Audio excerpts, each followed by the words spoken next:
नमस्कार दोस्तों, ओम शांति। दोस्तों, वर्ल्ड हाइपरटेंशन डे हम हर साल सेलिब्रेट करते हैं।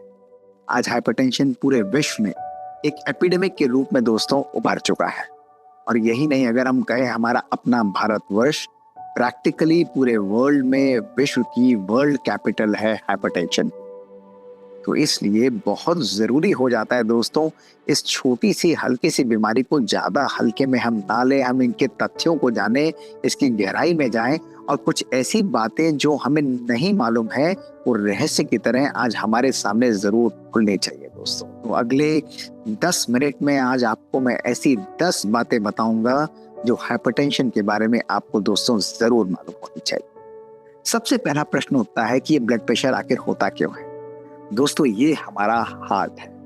एक नॉर्मल हार्ट जब ब्लड पंप करता है तो 1 मिनट के अंदर दोस्तों वो 5 से 7 लीटर ब्लड पंप कर देता है।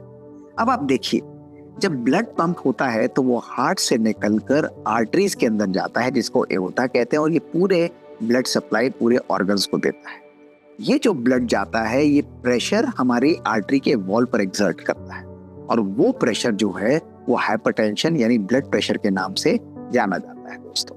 अब वो ब्लड प्रेशर यदि नॉर्मल लिमिट से ज्यादा हो तो वो हाइपरटेंशन हो जाती है, और यदि वो कम हो तो वो हाइपोटेंशन हो जाती है दोस्तों। यही नहीं, अब अगर कोई ऐसी कंडीशन जैसे हार्ट मसल थिक है, कोई और कारण है, यानी उस हार्ट को पंप करने के लिए ज्यादा एक्सर्ट करना पड़ता है, ज्यादा रेजिस्टेंस के अगेंस्ट पंप करना पड़ता है, तो नेचुरली मसल थिक होने के कारण ब्लड प्रेशर ज्यादा हाई हो जाता है, और दोस्तों वो अगेन हाइपरटेंशन की कैटेगरी में आ जाता है। दोस्तों, दूसरा प्रश्न आज हमारे सामने उठता है कि ये अगर हाइपरटेंशन है भी तो ये चिंता का विषय आज क्यों है। दोस्तों, आज पूरे विश्व के अंदर अगर हम देखें तो ऑलमोस्ट 20 to 25% लोग जो है वो हाइपरटेंशन से सफर करते हैं, और भारतवर्ष अकेले में ही एक समय पर 29 से 30% लोग किसी न किसी प्रकार की हाइपरटेंशन से दोस्तों पीड़ित है। अगर मैं आपको कहूं कि एक व्यक्ति का भारतवर्ष में रहते हुए लाइफ टाइम रिस्क हाइपरटेंशन का क्या है, तो दोस्तों हैरानी होगी आपको जानकर कि 90% से अधिक लोग किसी ना किसी प्रकार की हाइपरटेंशन अपने बुजुर्ग यानी अपनी ओल्ड एज के अंदर दोस्तों डेवलप कर देते हैं। और यही नहीं दोस्तों, इससे भी ज्यादा चिंता का विषय है कि 30% से भी ज्यादा लोगों के अंदर हाइपरटेंशन अनडिटेक्टेड रहती है, यानी उन्हें होती है और उन्हें मालूम ही नहीं होता। अब आप कहेंगे भाई कोई बात नहीं, अगर हाइपरटेंशन है और हमें नहीं मालूम पड़ रहा, हमें नॉर्मल लग रहा है, तो इसमें चिंता की क्या बात है। दोस्तों, बहुत चिंता की बात। अगर किसी व्यक्ति को हाइपरटेंशन है तो दोस्तों हाइपरटेंशन हमारे शरीर के हर ऑर्गन पर बहुत बहुत गहरा असर करता है। आपको जानकर हैरानी कि ब्रेन से चालू करिए, ब्रेन अटैक यानी ब्रेन पे स्ट्रोक होना, दौरा पड़ना, दोस्तों ये हाइपरटेंशन कर सकता है। कभी कभी नस फट जाती है, कभी कभी इंफार्क्ट हो जाता है, ये दौरा जो है ये हाइपरटेंशन कर सकता है। इसके बाद दोस्तों नीचे आइए, हमारी विजन का लॉस, आज आंखों से कम दिखना, आंखों की रोशनी का सदा एकदम चले जाना, दोस्तों इसका भी एक मेजर कारण हमारा हाइपरटेंशन बन के निकला है दोस्तों। और अगर आप देखेंगे हमारा दिल के अंदर दोस्तों हार्ट अटैक्स है, हार्ट की मसल की थिकनिंग है, एक्यूट कोरोनरी सिंड्रोम्स हैं, अनस्टेबल एंजाइना, दोस्तों हर प्रकार की हार्ट की बीमारी के अंदर हाइपरटेंशन दोस्तों कंट्रीब्यूट कर सकता है। और दोस्तों नीचे आइए, आप देखिए किडनीज का डैमेज है दोस्तों, किडनीज के ऊपर इफेक्ट करना, किडनीज के अंदर से प्रोटीन्स का लीक होना, किडनी के ऊपर मेजर नेगेटिव असर डालना, ये भी हाइपरटेंशन रिस्पॉन्सिबल है। दोस्तों, हमारे शरीर की जितनी भी बोन्स हैं, अगर ब्लड प्रेशर बहुत समय तक रहता है तो आपको जानकर हैरानी होगी कि बोन लॉस का एक मेजर कारण जो है वो हाइपरटेंशन है। और यही नहीं, ये हमारी मेंटल वेलबींग, हमारे अंदर एंजाइटी, हमारे संकल्पों में डिप्रेशन आना, व्यवहार में डिप्रेशन आना, दोस्तों ये भी हाइपरटेंशन कर सकता है। तो प्रैक्टिकली हाइपरटेंशन हमारे शरीर के हर ऑर्गन पर गहरा प्रभाव दोस्तों डालता है। दोस्तों, अगला प्रश्न आता है कि भाई ठीक है, ये तो बहुत चिंता का विषय है, लेकिन ये बताइए कि क्या हाइपरटेंशन डेवलप करने के लिए कोई रिस्क फैक्टर भी होते हैं। दोस्तों, हाइपरटेंशन ज्यादातर लोगों के अंदर विदाउट एनी रिस्क फैक्टर, यानी जिसको प्राइमरी हाइपरटेंशन कहते हैं दोस्तों, वो होती है जो जनरली फैमिलीज के अंदर भी रन करती है। लेकिन दोस्तों इसका अर्थ ये नहीं है कि अगर फैमिली में सबको है तो मुझे भी जरूर होगी।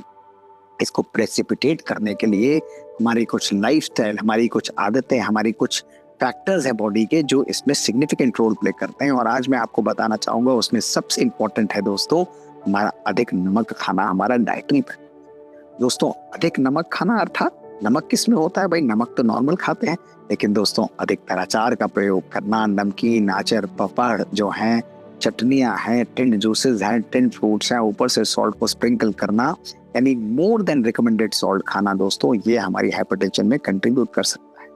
कई लोगों को टोबैको का कंजम्पशन का शौक है, कई लोगों को शराब यानी अल्कोहल कंजम्पशन का शौक है। दोस्तों कोई भी अमाउंट ऑफ अल्कोहल और किसी भी फॉर्म ऑफ टोबैको का दोस्तों कंजम्पशन हमारी हाइपरटेंशन को प्रेसिपिटेट करता है। बहुत पुरानी बातें थी दोस्तों कि हम कहें रिकमेंडेड है, आप इतना पी लीजिए, इतना कर लीजिए, दोस्तों ये पॉसिबल नहीं।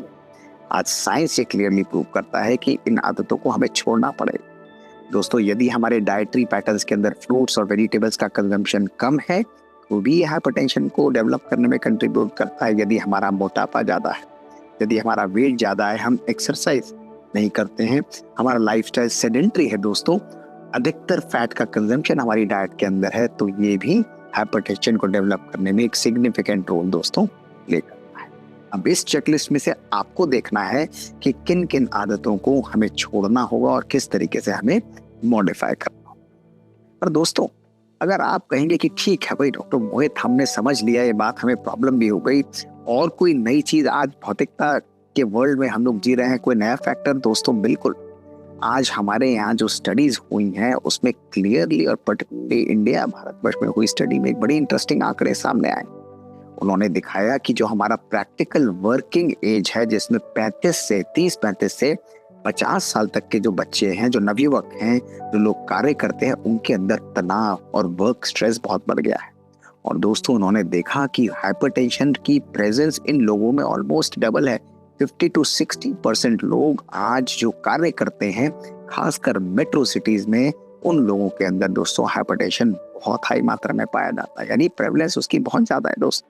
और ऐसे लोगों में जब उन्होंने स्टडी किया, उनके अंदर क्या प्रेशर्स है, उनके अंदर स्ट्रेस होता है, साइकोसोशल स्ट्रेस, बार बार डेडलाइंस को मीट करना, टारगेट्स को बार बार मिस करना, दोस्तों आपस में एक दूसरे के लिए डिस्ट्रैक्शंस होना, एक दूसरे के लिए नेगेटिव सोचना, जीवन के अंदर संबंधों में नेगेटिविटी होना, शांति नहीं होना, लैक ऑफ पर्पस है, lack of love in life है। दोस्तों ये सब प्रेशर ऑफ परफॉर्मेंस और पर्सनल प्रेशर ये हाइपरटेंशन के डेवलप में बियॉन्ड एनी डाउट कंट्रीब्यूट कर रहे हैं। इसलिए बहुत आवश्यक है दोस्तों इन सब रूटीन फैक्टर्स के साथ साथ भी हमें हाइपरटेंशन को कंट्रोल करना ही होगा, और उसके लिए अपने लाइफस्टाइल को भी हमें चेंज करना होगा। अब अगला प्रश्न दोस्तों जो हमारे सामने आता है कि भाई अगर मैंने ब्लड प्रेशर कम कर लिया तो मुझे कितना बेनिफिट मिलेगा, भाई इंपॉर्टेंट है, ये हमें आइडिया होना चाहिए।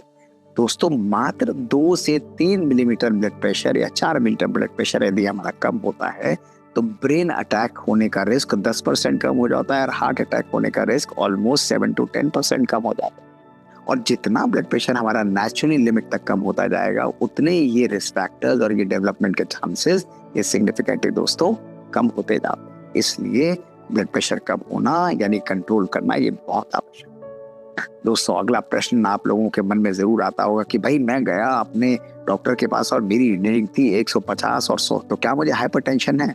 नहीं दोस्तों, सिंगल रीडिंग पर हाइपरटेंशन को कभी भी डायग्नोज नहीं किया जाता है।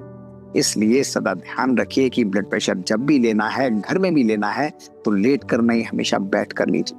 आपकी कुर्सी पर बैठिए, पीछे सपोर्ट लगा हो, हाथ टेबल पर हो दोस्तों, और हाथ टेबल के साथ साथ आसपास का एनवायरनमेंट शांत हो, ना आपने स्मोकिंग, ना आपने कॉफी या कोई चीज ली हो, पैर कभी भी फोल्डेड नहीं होने चाहिए, और रिकमेंडेड मशीन आप लेकर ब्लड प्रेशर को लेंगे, और एक नहीं दोस्तों 3 रीडिंग्स लेंगे, और 3 रीडिंग्स 1-1 मिनट के इंटरवल पर दोस्तों लेंगे। उन तीनों का एवरेज आपकी ब्लड प्रेशर की एक्चुअल रीडिंग होती है। इसलिए दोस्तों मैं अपने मरीजों को सिंगल रीडिंग पर कभी भी ट्रीट नहीं करता, बल्कि उनको रीअश्योर करता हूं कि अगर 3 रीडिंग का एवरेज भी हाई आता है तो चिंता की बात नहीं, लाइफस्टाइल को चेंज करिए, ऑटोमेटिकली कई बार ये रीडिंग कम हो सकती है। दोस्तों अगला प्रश्न दोस्तों मैं आपके सामने कुछ मिथ्स क्लियर करना चाहूंगा, कुछ ऐसे प्रश्न जो मेरे और आपके मन और बहुत सारे हजारों मरीज जो हमारे पास आते हैं वो पूछते हैं, उनको आज हमें दोस्तों क्लियर करना होगा कि भाई क्या हाइपरटेंशन केवल बुढ़ापे की बीमारी है? दोस्तों उत्तर नहीं है। हाइपरटेंशन आज हर उम्र के अंदर और स्पेशली यंग और वर्किंग पॉपुलेशन में सिग्निफिकेंटली बढ़, दूसरा दोस्तों, मेल्स और फीमेल्स दोनों के अंदर ये पाई जाती है। कई लोग सोचते हैं केवल मेल्स को होती है, नहीं दोस्तों, ब्लड प्रेशर जो है दोनों मेल्स और फीमेल्स में इक्वली पाई जाती है। साथ ही दोस्तों, क्या हाइपरटेंशन भले इनहेरिटेड होती है, भले फैमिलीज में रन करती है, क्या इसको प्रिवेंट किया जा सकता है दोस्तों? इसका उत्तर है हाँ। हमारे गुड लाइफस्टाइल के द्वारा, डाइट फैक्टर्स के द्वारा दोस्तों हम इसको रोक सकते हैं या सिग्निफिकेंट लेवल पर कंट्रोल भी दोस्तों कर सकते हैं। और दोस्तों एक और प्रश्न आता कि भाई मेरे को ब्लड प्रेशर था, मैंने दवाइयाँ खाई, अब नॉर्मल है इसलिए मैंने दवाइयाँ छोड़ दी। दोस्तों ये एक बहुत बड़ा ब्लंडर है। सडनली दवाइयाँ छोड़ना आपके ब्लड प्रेशर को शूट करेगा और आपको ब्रेन और हार्ट अटैक हो सकता है। इसलिए ध्यान रखिए, यदि आपका ब्लड प्रेशर नॉर्मल है, वो दवाई लेने की वजह से है, इसलिए ब्लड प्रेशर की दवाइयों को कभी भी नहीं छोड़ना होता है। अब दोस्तों अगला प्रश्न हमारे सामने आता है कि हाई ब्लड प्रेशर कहते किसको है, कितनी रीडिंग्स आएगी दोस्तों, इसके लिए अलग अलग गाइडलाइंस है। लेकिन टिपिकली यदि मैं आपको बताऊं, यदि आपका ब्लड प्रेशर 130 और 80 से नीचे है तो जनरली ये ऑप्टिमल ब्लड प्रेशर है, और 120 और 80 से नीचे है दोस्तों तो ये नॉर्मल ब्लड प्रेशर है। दोस्तों इसी के साथ यदि आपके ऑफिस में ब्लड प्रेशर की रीडिंग कंसिस्टेंटली 140 से ऊपर, सिस्टोलिक यानी ऊपर का बीपी और डायस्टोलिक यानी नीचे का बीपी 90 से ऊपर दिखाता है, दोनों में से कोई भी हाई आता है तो दोस्तों ये ब्लड प्रेशर के फेवर में चला जाता है। और इसकी अलग अलग कैटेगरीज हैं, ऑप्टिमल है, हाई नॉर्मल है, उसके बाद स्टेज 1 हाइपरटेंशन है, स्टेज 2 हाइपरटेंशन है। ये भले आप डॉक्टर के ऊपर छोड़िए, लेकिन आपको बेसिक नंबर्स दोस्तों जरूर आइडिया होने चाहिए कि ऊपर की रीडिंग सिस्टोलिक बीपी और नीचे की रीडिंग डायस्टोलिक बीपी दोस्तों। अब दोस्तों हमें ये सब आइडिया हो गया कि हाइपरटेंशन हमारे लिए एक प्रॉब्लम है, उसको कंट्रोल करना जरूरी है, उसके मिथ्स को भी हमने समझा और किस प्रकार से आज ये हमारे समाज, हमारे देश, हमारी पॉपुलेशन पर असर कर रही है। लेकिन हम क्या ऐसा करें जो हम लोग इसको कंट्रोल कर सकते हैं और क्या क्या इन्वेस्टिगेशन दोस्तों हमको करानी चाहिए। दोस्तों अगर यदि आपको हाइपरटेंशन डायग्नोज हुई है और नहीं भी है, आपका ब्लड प्रेशर नॉर्मल भी रहता है, तो हर साल में एक बार ब्लड प्रेशर को या 6 महीने में ब्लड प्रेशर को जरूर चेक कराएं, और यदि आपको है तो उसको और फ्रीक्वेंटली चेक कराएं। और दोस्तों बेसिक ब्लड टेस्ट हैं जैसे कि हीमोग्राम है, किडनी का फंक्शन टेस्ट है, यूरिन रूटीन माइक्रोस्कोपी है, एक बेसिक ईसीजी है, एक बेसिक इको है।